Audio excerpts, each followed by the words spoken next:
है। थोड़ा एक मिनट में भूपेंद्र सिंह का रुख कर लेती हूँ। मैं भूपेंद्र, क्योंकि भूपेंद्र गुजरात में ही रहते हैं, पूरा गुजरात घुमा है, अहमदाबाद में इस वक्त रह रहे हैं, उसका सूरत हाल क्या है इस बार वो खुद ही बता देते हैं। सुन लीजिए तीनों प्रवक्ताओं को। भूपेंद्र आप सुन रहे हैं, क्या है धरातल पर इस बार मुद्दे में कमजोरी बीजेपी की क्या है, मजबूती क्या है? अगर कांग्रेस पार्टी को कोई चुने तो क्यों चुने, आम आदमी पार्टी को जगह मिले तो कैसे मिले?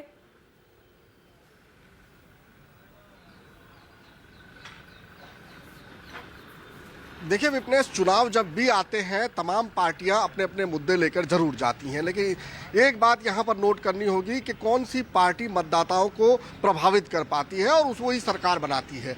इतना जरूर है, ये एक सच्चाई है जिससे कांग्रेस इनकार नहीं कर सकती कि यहां पर बहुत ज़्यादा एंटी इनकम्बेंसी का, पाटीदार आंदोलन का भी लाभ कांग्रेस पार्टी नहीं उठा पाई। पिछली बार जितना गुस्सा लोगों में था, जितना आक्रोश था, चाहे वो सरकार के प्रति था, चाहे वो पाटीदार आंदोलन को लेकर था, चाहे उनकी योजनाओं को लेकर था, लेकिन कांग्रेस पार्टी उसका लाभ नहीं उठा पाई। वो आपसी झगड़े में ही उलझी रही, वो अपने विधायकों को भी नहीं संभाल पाई। आपसी झगड़ों ने भी उसको बहुत ज़्यादा करीब लाकर खड़ा जरूर कर दिया, 77 सीटें हासिल जरूर कर ली, लेकिन वो सरकार बनाने तक नहीं पहुंच पाई। ये कांग्रेस को अपने आप सोचना चाहिए।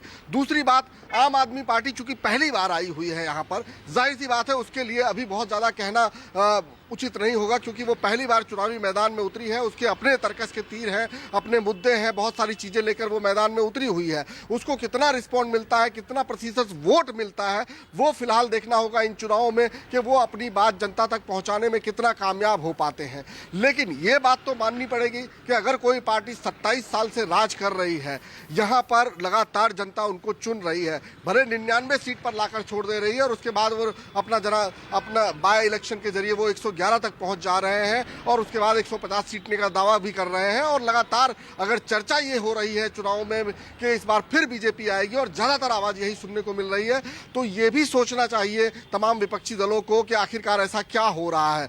अगर ये उपलब्धि, भले मुद्दों की मैं बात नहीं करता, यहाँ पर क्या सुविधाएं दी हैं, क्या चीजें नहीं दी हैं, लोग, ये विपक्षों का काम है कि वो आपस में तौलबाल करते रहे, तोलमाप करते रहे कि 6000 स्कूल बंद कर दिए गए, कितनी सड़कों पर गड्ढे पड़े हुए हैं, कितने नए अस्पताल खुलाए, किस तरह से उन्होंने सरकार को घेरा। ये भी एक सोचने वाली बात है कि जब अगर इस तरह के मुद्दे होते हैं तो ये सिर्फ चुनाव के लिए नहीं होते। जब विधानसभा का सेशन चल रहा होता है तब सवाल करने होते हैं। जब इस तरह की चीजें सामने आती हैं उस समय भी सवाल उठता है कि आखिरकार आपने सरकार को कैसे घेरा, क्या क्या किया। अगर ड्रग्स की बात होती है तो ड्रग्स को लेकर बीजेपी अपनी पीठ थपथपाती है कि हमने इतना ज्यादा ड्रग्स पकड़ लिया, उसको जाने नहीं दिया, हमने तो अच्छा काम किया है। वहीं विपक्ष ये आरोप लगाता है कि नहीं, आपकी वजह से यहाँ पे ड्रग्स आ रहा है, इतने ज्यादा आ रहा है। तो दोनों ड्रग्स है यहाँ पर, लेकिन दोनों पार्टियां उसे अपने अपने तरीके से पेश कर रही हैं। जनता कैसे सुनती है ये एक जरूर देखने वाली बात है। लेकिन यहाँ पर इतना जरूर सोचना होगा कि अगर कोई पार्टी 27 साल से काम कर रही है, शासन कर रही है एक राज्य के अंदर, और उसके बावजूद भी दो पार्टियां अपने मुद्दों को लेकर आपस में इस तरह से भिड़ी हुई हैं और वो अभी भी जनता को कन्विंस नहीं कर पा रही हैं, तो ये कहीं ना कहीं दोनों को सोचने की जरूरत है। खास करके मैं कांग्रेस की बात करूंगा कि कांग्रेस अगर यहाँ इतने सालों से है, उसके घोषणा पत्र जो होते हैं, उसके संकल्प पत्र जो होते हैं काफी प्रभावी होते हैं, लेकिन वो आखिरकार जनता तक क्यों नहीं पहुंच पाते? बिल्कुल, यही मैंने सवाल कांग्रेस के प्रवक्ता से किया था। खैर, ये कांग्रेस के नेता सोचे कि वो जो वादे हैं वोट में कन्वर्ट क्यों नहीं हो पाते हैं, सत्ता में क्यों नहीं आ पाते हैं, ये उनको सोचने की जरूरत है। डॉक्टर अमित, वक्त खत्म हो गया है। आप सभी का बहुत बहुत शुक्रिया ब्रेकिंग विद एजेंडा के इस बहस में शामिल होने के लिए। सवाल ये भी है, गुजरात की जनता डिसाइड करे कि उनके गुजरात के जो अहम मुद्दे हैं, जो उनकी समस्याएं, वो जरूरी हैं, या फिर अब जो नेता जो राष्ट्रीय मुद्दे उठा रहे हैं, हिंदुत्व का मुद्दा उठा रहे हैं, मंदिर का मुद्दा उठा रहे हैं, या जो गुजरात से अलग मुद्दों पर बात कर रहे हैं, वो आपके लिए जरूरी है। आप सोचिए, डिसाइड कीजिए और फिर अपना वोट दीजिए कि आपके लिए जरूरी क्या है। एक छोटा सा ब्रेक, फौरन लौट रहे हैं। नमस्कार, मैं हूं मानक गुप्ता। अगर आपको हमारा ये वीडियो पसंद आया हो तो इसे लाइक और शेयर जरूर करें, और हां, हमें सब्सक्राइब और फॉलो करना ना भूलें ताकि आप देश और दुनिया की कोई खबर मिस ना करें।